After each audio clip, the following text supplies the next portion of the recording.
Hello, good afternoon, Mr. Richard. Good afternoon. How are you? I'm good, thank you. Nice to see you here. You too. Atik, are we good to start? Yes, ma'am, we can.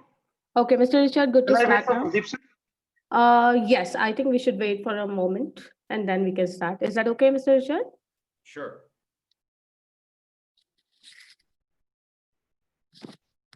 All right. Hello, and a very good afternoon to each one of you. I extend a very warm welcome to our expert guest speaker of this afternoon, Mr. Richard M. Rothman. On behalf of the head of school, Mr. Pradeep Sharma, the staff and the students, I extend a warm welcome to you, Mr. Richard. And we are really looking forward to the insightful thoughts that you will be sharing with us. Before Thank we you. move ahead, audience, I would like to give you an insight as to who Mr. Richard is and about his background a little bit. So, Mr. Richard has served as a commercial attache and trade commissioner of the United States in India, Italy, and Indonesia for 23 years. Since retiring from the US Foreign Service, he settled in Mumbai and worked as an opportunity consultant, author, speaker, and an educationist. He has taught marketing and strategy at the graduate level for two MBA programs and corporate training programs for the Harvard Business School. He is the author of two books, the most recent one, The Power of Opportunity, been published by the Penguin in 2019. I would also like to remind the audience who's present here that today's webinar, called as Know America, will be ideal for the students as well. And Mr. Rothman will provide advice on three most important topics. First, how to best prepare yourself to get into a good American college. Number two, how to get a great job in the US after graduation. And number three, how to overcome visa hurdles to stay in America after graduation. After all these presentation, there will be a question and answer round which will be followed up. Mr. Richard, over to you. Thank you. Can we allow me to share the screen, please? Sure. Atik, please do the needful.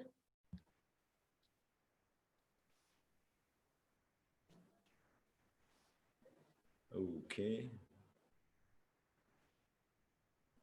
So thank you very much, Hitul, for the introduction. As Hitul said, I'm going to touch on the three most important topics for students and their parents who are considering the U.S. And that is one, how to get into the best possible college, how to get a good job after college, and how to stay in America if you desire after that. A little more about myself. I'm a permanent resident of India. I live in Mumbai. I've been married to an Indian since 1984, and I've lived in Mumbai for a total of 17 years. My son attended school, most of his school in Mumbai at the American school, and he was subsequently admitted to NYU and then transferred to Brown. So I have a lot of experience in his journey getting into college as well. So I'd like to start with three tips on how to get admitted to the best possible U.S. college. Now, American colleges and universities are very expensive, and there's not necessarily value for money. If you get into a mediocre college, it could actually cost more than a better college. So the best thing you can do is strive to get into the best possible college. So college admissions tip number one. It's very important to start preparing early and not wait. Ideally, you should start preparing by the ninth grade and give yourself a 4-year window of preparation. Why is that? Well, admission to the best American colleges are extremely competitive. It's not just that they are competitive for American students, they are particularly competitive for Indian students. Indians are already the second largest group of foreign students in the US, so American universities are not actually looking for new Indian students. They already have plenty. So you are competing against many other high quality Indian students, so you really have to be on your best game. American colleges will look highly on Indian students, but it's important to start early. I can't stress this enough. You must start early in this preparation, which leads us to college admissions tip number 2. You need to build your personal CV or resume. It's not just academics that matter. You have to have a compelling story and show how you are extra special. First of all, it's naturally crucial to have good academics. You should, even if your academic performance thus far isn't that great, it's important to show that you have an improving record of academic performance, ideally for up to 4 years. If you're already 2 or 3 years from graduation, that's fine, but the last 2 or 3 years should be better than you were before, ideally, that you are actually on the right track. Beyond academics, it's really important to demonstrate leadership. We all know, especially if you're doing an IB program, that you're required to do some sort of a community service activity. If you are doing that, it's not enough to just tag along with some other person's activity. It's really good to show that whatever it is that you're doing, you've started something. I know my son, for example, started a club for dining out. Now, it sounds kind of silly, but it showed leadership. In community service, he also got involved with some activities where he recruited other students to take part, and that showed leadership. Beyond that, it's really good to demonstrate exceptional skill in at least one area. You're not, the colleges in US don't expect you to be an all-rounder and a genius in everything, but they do like to see that you're strong in at least one area. It doesn't necessarily have to be academics. It could be a sport, or it could be something like music or some other area. But it's important to show you that you have a passion and a strong skill in at least one area. And you can make use of that by identifying colleges in the US that can best nurture a special skill, that are strong in that area, and applying to those. It's also a good idea to request early admission to the colleges that best fit you, that you're most interested in, because colleges like that. That helps you get in. Finally, college admissions tip number 3. It's really important to prepare hard for whatever standardized exam you're planning to take, whether it be SAT or ACT or both. These test results are extremely important. I know nowadays there are some colleges that claim they don't use these tests, but even if they don't require it, they probably do look at the scores. They're very important. And if your grades are mediocre, good test scores can help bridge the gap to show you that you're better than you look. Many colleges, especially the larger universities, get thousands and thousands of applications. So they don't have time necessarily to pay much attention to your essay, but they do pay a lot of attention to your SAT score or ACT score. So how do you do better in these? Well, it's important to identify your weak spots and get intensive tutoring for up to 2 years. One great thing in India is that tutoring isn't terribly expensive. So it's important, if you're weak at math, if you're showing a lot of gaps in math or English, whatever it might be, that you tutor and improve. And tutoring should be focused on people who understand how to get better scores on these tests. You should take mock exams. You should drill on knowledge gaps. And it's really crucial. Don't leave this to chance or wait until the last minute. The longer you can prepare, the better you can prepare, the more confidence that you'll have, and the better you'll do.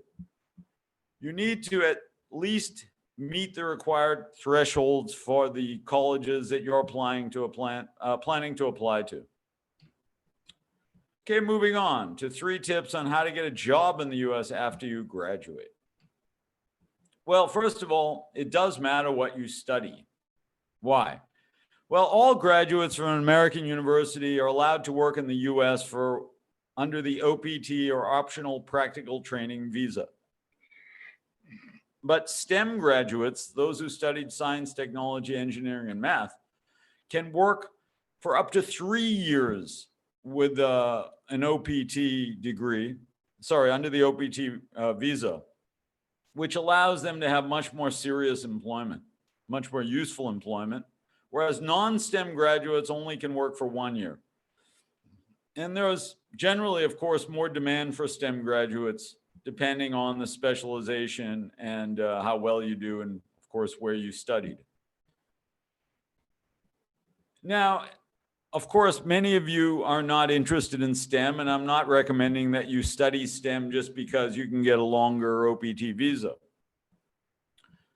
Which leads us to job tip number 2, and this applies to whether you're a STEM or a non-STEM graduate. You can still get a good job by making sure that you get an internship every summer.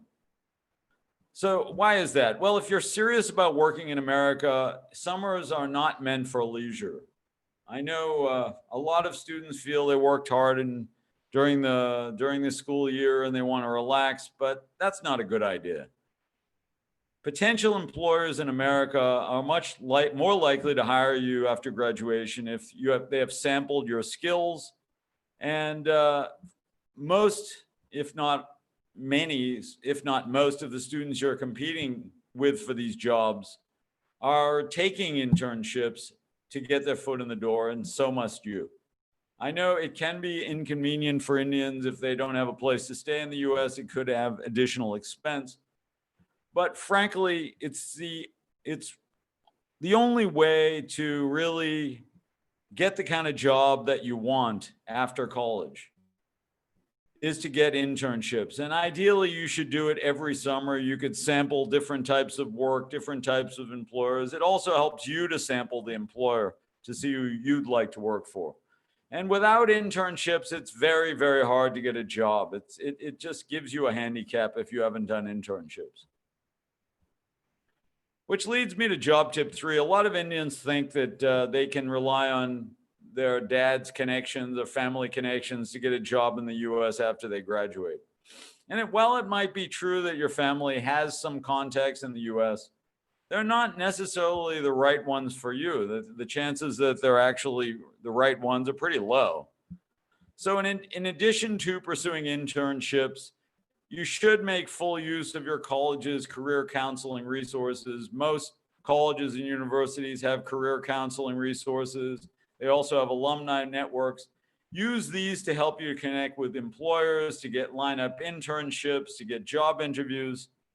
A lot of universities have on-campus interviews by employers. You must take full advantage of these. In order to do all this, remember, you're going to have to be self-directed. America works well for people who take responsibility for themselves. Nobody's going to do this for you. You're going to have to do it for yourself to make use of all these resources and line up these opportunities. So that leads us to the third part, 3 tips on how to stay in America after graduation. Some of you might already be thinking that you'd like to stay in America for a while after graduation, maybe permanently. And the visa challenge can be pretty tough unless you're already a US citizen or green card holder. It's pretty tough. So how do you get around the problems with US visa? Well, one way is to get a master's degree. So after you finish your OPT visa of 1 year for non-STEM or 3 years for STEM, if you don't manage to, let's say, get married to an American before that, which is the easy way to get a green card, you could go for a master's degree. So let's say that you did a degree in science, you do a 3-year OPT. After that, you go for a master's degree for 2 years. You can do another 3-year OPT. A non-STEM degree in master's, you can get another 1-year OPT. Master's degrees tend to have more scholarships than undergrad. About 80% of Indian students in the US are actually doing master's degrees, and a lot of them are getting scholarships. So So further study is an option, but it's not a complete option because it won't necessarily get you an immigrant visa. So that leads us to stay in America tip number 2. Ideal way of handling the visa issue is to actually get a green card before you go to America. And why is that? Let's say that you graduate from an American college, you do your 1-year OPT or your 3-year OPT, and you want to stay longer. What are your options? Well, if you want to get a job, you'll need to get an H-1B visa, which is an employment visa. Unfortunately, because there's so much demand for those visas, only 21% of applicants get one, and they're handed out on a lottery basis. So no matter how brilliant you are, because there's a lottery, it's not necessarily going to favor you. And H-1B visas do not automatically lead to a green card. Non-immigrant visas are different from immigrant visas. There's separate waiting lists for immigrant visas. And almost all immigrant visa categories for Indians are massively oversubscribed with a minimum of 15 years wait. So unless you have very close relatives in the US who can sponsor you, and by that I mean mother, father, or basically that's about it at your age. Or unless you get married to an American, all other categories require a 15-year wait, and those include employment visa categories or family visa categories. So you're better off looking at getting a green card before you go. Now, what is the advantage of getting a green card before you go to America? First of all, you can establish residency in a US state and go to a state university and avail of much cheaper in-state tuition. So you'll save literally perhaps a couple $100,000 in tuition. You can also apply to universities as an American rather than an Indian, which tends to be less competitive. It's obviously much easier to get a job after graduation if you're already a green card holder, since employers favor that. You don't have to go through H-1B hell. H-1B is also a hell for employers because there's only a 1 in 5 chance that they'll be able to keep you. If you don't get a visa, they won't be able to employ you. And of course, if you get a green card, you're eligible for citizenship within 5 years. The question is, how do you get a green card before you go to America? And frankly, there is only one way, and that leads us to the final stay in America tip: get an EB-5 green card. So why? Well, an EB-5 green card is the fastest and easiest route to a green card, but only if you have the cash. It's what is this? Well, EB-5 is the U.S. investment visa program. It requires that your family invest $900,000 or $9 lakh in a qualified American project for 5 years. And if you do that, after approximately 2 years, you get a green card. There's no need to start or manage a business or do anything else. So one investment by the family covers the entire family, mom, dad, and all kids below 21. So ideally, this is very, very popular among Indians who have the money. And ideally, the family would apply when the children are still in school. Sometimes if the father's not interested or doesn't want to be subject to US taxation, then the mother will be the applicant and the kids will get the visa or the green card. So that's it with my presentation today. I would greatly value your feedback on how valuable and useful you find this and any improvements that I could make. So you should be provided with a feedback form by the school. Please fill it in and send it to me. Now I'm open to your questions. If you have more questions or comments later on after we're done today, feel free to contact me by email. There's my email address, richard.rothman@opguru.com. Please write it down. You never know when you might want to write to me. And there's my mobile number. So Hetal, I'm ready Yes. for questions. Yes. So audience, I would request all those who have questions, if you can drop in those in the chat box.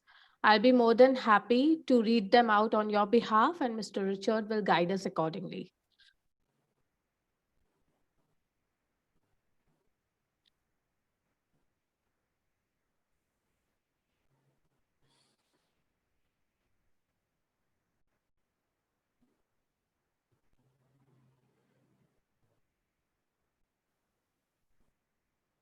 Okay, so here we have the first question from Lomash.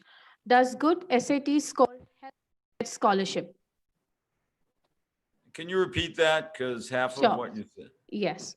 Does good SAT score helps to get scholarship? I don't believe so, no. Good SAT score will help you get into the university, but it will not necessarily help you to get a scholarship. It can't hurt you, but typically there are two types of scholarships for American colleges at an undergraduate level. There's need-based scholarships and there's merit-based scholarships. Need-based scholarships are rarely available from the college itself to Indian students. They're usually only given to American students. However, there might be some need-based scholarships available from groups like Rotary and other NGOs that provide scholarships to Indian students based on need. The other type of scholarship is merit-based. So typically it is some sort of specific merit. For instance, you're good at science, you're in the top of your class. These merit-based scholarships tend to be quite specific and focused on one or two areas or specific areas of academics or other forms of achievement. So generally, there aren't too many merit-based scholarships that would say we're going to give money to people who get a high SAT score. Frankly, the reason to get a high SAT score is so you can get into a better college. And better colleges typically have more money for scholarships. And they also give you much more value for your money, even if you're paying the full price. So you're really, really well advised to do as well as possible on the SAT. Okay, so I have another question here, Mr. Richard. My child is already in grade 11. If I invest now, will my son be able to get the green card in 2 years? He won't necessarily get it in 2 years. The EB-5 takes between 2 and 3 years at this point. I like to say it would be an average of 2.5 years. It's a moving target. He doesn't need to get a green card before he goes to so put it this way. He should ideally get the green card before he goes, but it doesn't matter as much as long as he has a green card before he graduates. So he has abundant amounts of time to get a green card before he graduates from college. It's easy to get an F1 visa to study in the US as long as you get into a decent school. If he invested in a EB-5 green card now, he would receive it probably by the time he's in the first or second year of college in the US, and that's good enough. It would help him to get better internships, and it would certainly help him to get a better job, and it would remove all other hassles that he would face in the future. So he still has time, but he shouldn't wait too long because you have to receive it before you're 21 if you're planning to do it for multiple people. For example, in that family, if the father and mother both want green cards as well, or one of the parents wants it and they want to sponsor and they want to put all their kids on the same investment, then they should all receive the green card before they reach 21. So the sooner the better.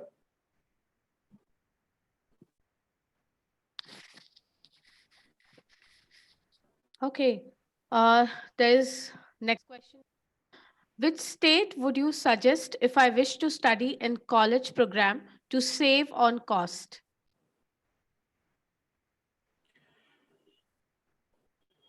I don't think it really matters which state. I think you would have to look at individual colleges and universities as far as saving on cost. Obviously, though, if you go to a state which is,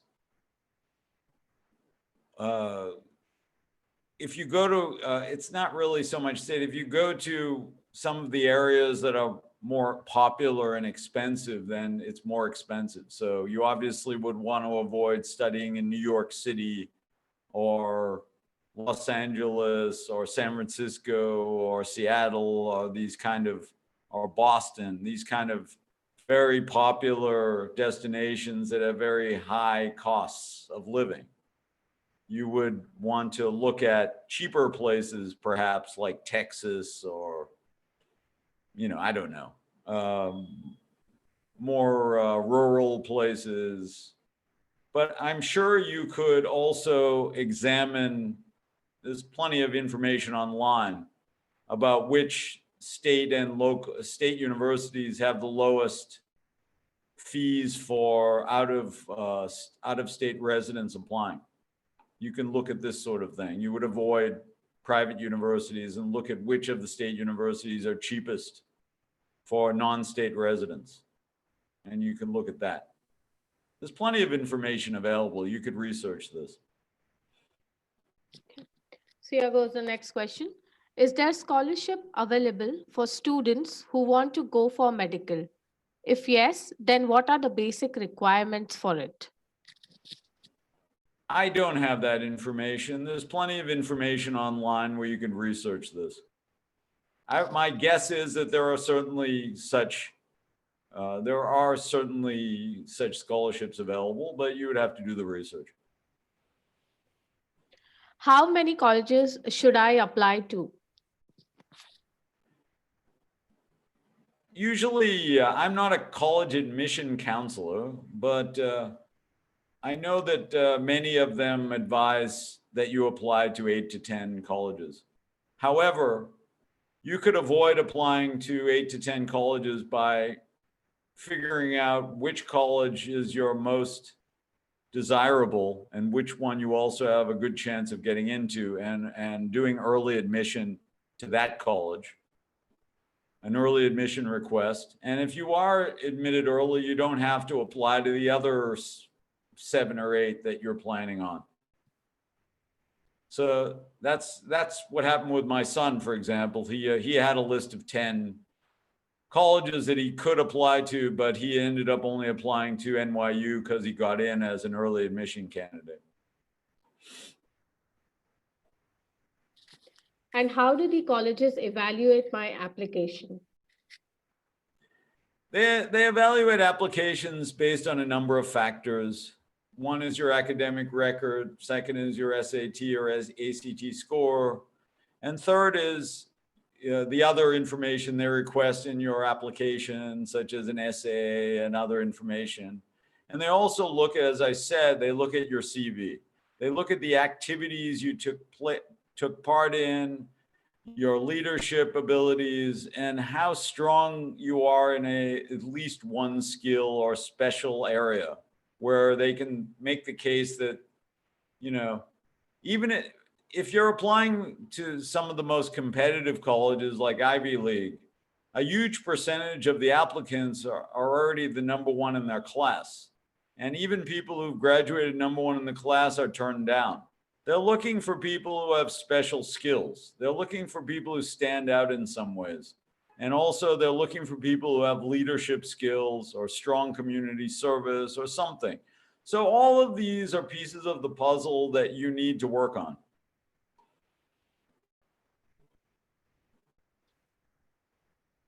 Okay, any more questions, audience?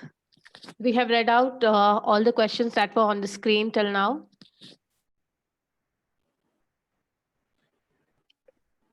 Okay, here's one. Which careers have better scope in the US in terms of more opportunities financially and socially? I don't know what you mean by socially, so I'm not going to address that. I would say financially, it wouldn't be very difficult again for you to do research online to which are the best paying careers in America. So I don't really need to address that question. But in general, you would look at, I think this is a pretty intuitive answer. We all know that there's a big demand for people in IT. The reason the US hands out a 3-year OPT visa for STEM graduates is that there are a shortage of them in the US.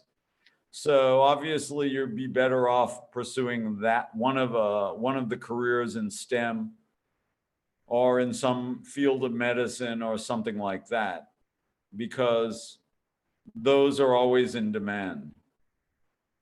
Those are in more demand than, say, social science or humanities, for sure. Yeah.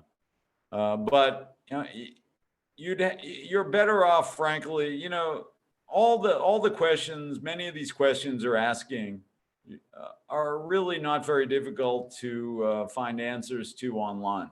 There's abundant amounts of information and research and statistics in the US that you can find all these answers.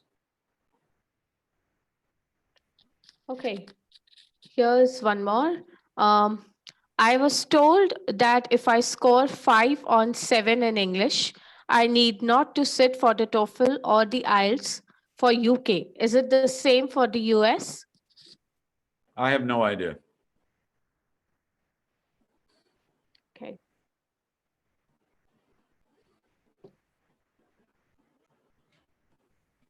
Okay, so I don't see any more questions here, Mr. Richard, on our screen. There's Okay. one which has come across just now. I'm sorry for that. No problem. Why should we look for the US for undergraduate studies? Well, the US has the best universities in the world. It's also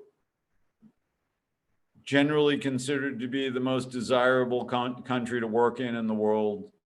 So if you're interested particularly in pursuing opportunities on a world-class basis, it's the best place to study. Now, on the other hand, it's also the most expensive place to study. So you have to, I think the only reason you would not study in the US is you can't afford it, frankly. I have attended a university in the UK as well as in the US, and I can tell you from personal experience that the US universities are far better than UK universities. That the method of instruction and the discipline is far better than UK. I can't speak for Australia or Canada, but I don't think there's really much debate on the fact that US universities are, if you looked at the list of the top 100 universities in the world, the vast majority of them would be in the US. If you look at the top companies in the world, the vast majority would be in the US. If you look at new technology in the world, the vast majority would be emerging from the US. So if you want to compete, if you want to play that, live in that kind of world, and if you feel that you want to be world class, it's the best place to go. If you can't afford it now, if the cost is too high for your family to bear at the undergraduate level, you can attend university either in India or some other country that's cheaper, and you can go for a master's degree in the US because there are much more scholarships available for that. That's another option. Okay. There's one more here. Where would you suggest me to work during my undergraduate in India if I want to study master's MBA in USA? I would say the ideal places to work if you're doing internships, summer jobs, and that sort of thing would be in companies that are ideally multinationals. Because if you work in an Indian company that no American has ever heard of, it's not going to have much impact on your application. Whereas if you work for the local subsidiary of an American company, especially a larger American company or other well-known foreign company, then the Americans are going to recognize that you work for a company that they know about. So that's what I would advise. Okay. Okay, so taking up the last question for this event, how to get a job in the multinational and at what position can I get? Well, as I don't know this person personally and know nothing about this person, I think the question of what position he or she should take is a bit far-fetched. How to get a job in a multinational? Well, it really helps to have some applicable academic background and work experience before that. That's one thing that would really help. So, you know, there should be some skills connected to you and or training connected to the job you're applying for. In India, the best course of action is generally to use contacts that your family has to connect you with such companies. Make use of your contacts. That's what works best in India. All right, so we end the question and the answer round over here as I do not see any more questions popping up on the screen. I'd also like to take this opportunity to say a big thank you to you, Mr. Richard, for taking us through all these suggestions and guidance, which will be, I'm sure, very helpful for the students and I'm sure some of the adults as well who are here. And thank you. Have a wonderful evening. And we look forward to connecting to you if we have any more questions in the future. Yes, thank you. I do hope to see your feedback forms. And if you want any specific details, please email me. Happy to be in touch. Thank you so much for Surely, the we'll do that. opportunity. Thank you. Okay. Have a wonderful evening. All You right. too. Thank you, audience. Have a great evening. Bye-bye. Bye-bye.